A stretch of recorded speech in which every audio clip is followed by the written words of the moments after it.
Hello friends, नमस्कार। Welcome to my channel Shanti peace of mind.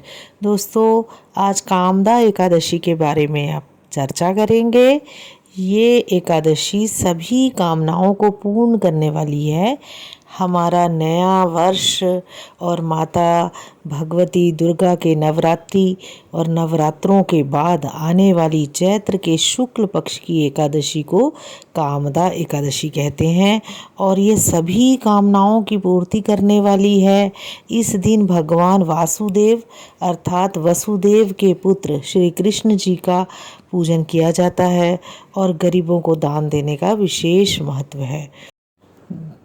Dharmaraj Yudhishthir ने बहुत ही पुलकित मन से भगवान श्री कृष्ण को कोटि कोटि नमस्कार करने के बाद भगवान कृष्ण जी से प्रार्थना की कि हे भगवान, अब मेरी इच्छा चैत्र मास के शुक्ल पक्ष की एकादशी का नाम, उसका महत्व और पूजा का विधान आदि के बारे में विस्तार पूर्वक जानने की है प्रभु।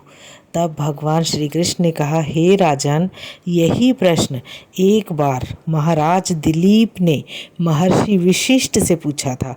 तब वशिष्ठ जी ने जो कथा महाराज दिलीप को सुनाई थी वही मैं आपको सुनाता हूँ। बहुत समय पहले की बात है।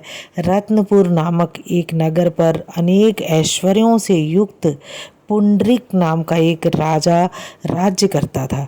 रतनपुर नगर में अनेक अप्सरा, किन्नर तथा गंधर्व वास करते थे।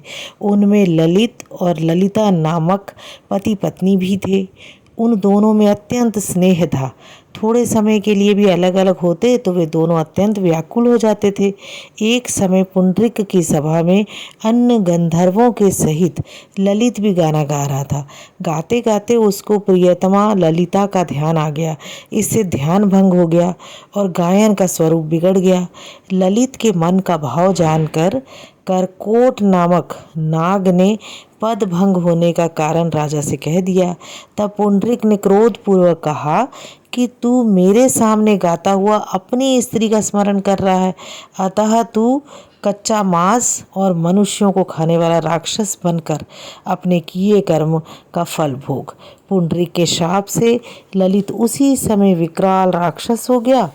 उसका मुख अत्यंत भयंकर, नेत्र सूर्य और चंद्रमा की तरह प्रदीप्त तथा मुख से अग्नि निकलने लगी। सिर के बाल पर्वत पर खड़े वृक्षों के समान तथा भुजाएं अत्यंत लंबी हो गई। इस प्रकार उसका शरीर 8 योजन लंबा हो गया। राक्षस बनकर वह अनेक प्रकार के दुख भोगते हुए जंगलों में भटकने लगा। अब तो उसकी स्त्री ललिता भी अत्यंत दुखी होकर उसके पीछे पीछे भटकती रहती और तरह तरह से विलाप करती रहती। वह अपने पति के उद्धार का उपाय भी सोचती रहती। एक दिन ललिता अपने पति के पीछे पीछे चलते हुए विंध्याचल पर्वत पर श्रृंगी ऋषि के आश्रम पर पहुंची। श्रृंगी ऋषि ने ललिता को देखकर पूछा, हे देवी, तुम कौन हो और यहाँ किस लिए आई हो? ललिता बोली, मुनिवर, मेरा नाम ललिता है। मेरे पति राजा पुंडरीक के श्राप से भयानक और विशालकाय राक्षस बन गया है। इसका मुझको बहुत दुख है। मेरे पति के उद्धार का कोई उपाय बताइए। ऋषि बोले, हे गंधर्व कन्या, अब चैत्र शुक्ल एकादशी आने वाली है जिसका नाम कामदा एकादशी है। उसका व्रत करने से मनुष्य के सब कार्य सिद्ध हो जाते हैं। यदि तू कामदा एकादशी का व्रत करके उसके पुण्य को अपने पति को दे दे तो राजा का शाप भी अश्वमेध शांत हो जाएगा और तेरा पति शीघ्र ही राक्षस योनि से मुक्ति को प्राप्त कर लेगा। तो चैत्र शुक्ल एकादशी कामदा आने पर ललिता ने व्रत किया और द्वादशी को ब्राह्मणों के सामने अपने व्रत का फल अपने पति को देती हुई भगवान से प्रार्थना करने लगी, हे प्रभु, मैंने जो यह व्रत किया है इसका फल मेरे पति देव को प्राप्त हो, जिससे यह राक्षस योनि से मुक्त हो जाए। तो एकादशी का फल देते ही उसका पति राक्षस योनि से मुक्त होकर अपने पुराने स्वरूप को प्राप्त हुआ और अनेक सुंदर वस्त्र आभूषणों से युक्त होकर ललिता के साथ विहार करने लगा। उसके पश्चात वे दोनों एक दिव्य विमान में बैठकर स्वर्गलोक को चले गए। वशिष्ठ मुनि ने आगे कहा, हे राजन, इस व्रत को विधि पूर्वक करने से समस्त पापों का नाश हो जाता है तथा राक्षस आदि की योनि भी छूट जाती है। संसार में इसके बराबर कोई और दूसरा व्रत नहीं है। इसकी कथा पढ़ने या सुनने मात्र से ही वाजपेयी यज्ञ का फल मिलता है। जय श्री कृष्ण।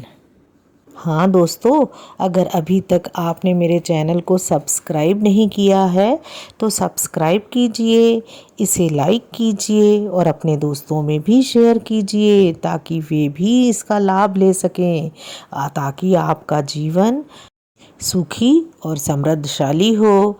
आप पर भगवान विष्णु जी की कृपा सदैव बनी रहे। जय श्री कृष्ण।